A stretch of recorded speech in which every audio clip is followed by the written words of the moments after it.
Hi, al my contacts. Vandag gaan ek maak een van my favorite dishes. It's called Chinese dim sum. Dim sum, or say some Chinese dumplings.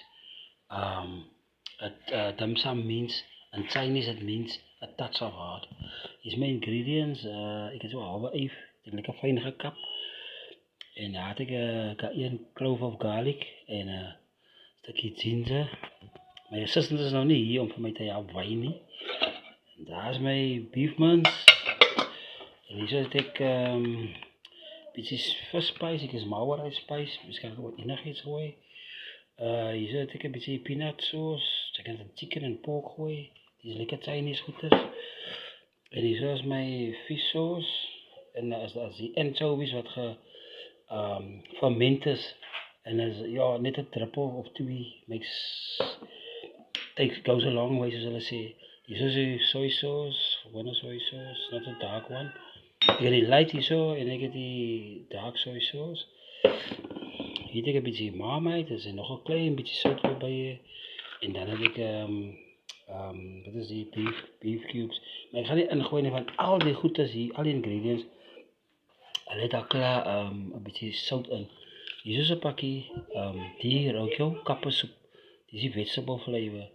Die kappersoep gooi ek mos 'n koekwater in en dan add ek nou net so 'n halwe teelepeltjies van die van al my ingredients. Hier so gooi ek in die kappersoep is baie flou volgens my tuis.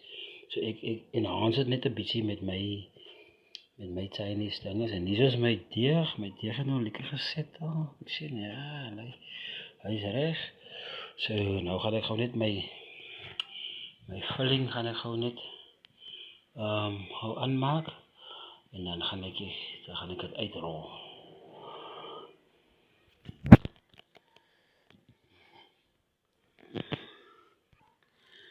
Alright, so ek het nou al my ingredients ingegooi. Ek het 1 eier ook hier ingekrek. En hier is my chopsticks. Gaan gou my chopsticks oopmaak. Dat ek die goeders kan roer.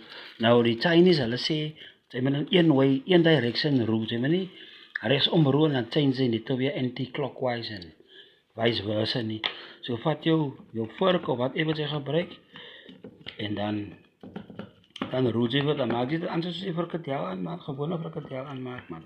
So ek gaan gou daai doen en dan as ek terugkom en dan gaan ek die folding doen van die dumplings. Okay, ek het nou die deeg in 2 gesny. Ek het so langwerpig gerol en nou gaan ek dit sulke ringe sny. Okay, nou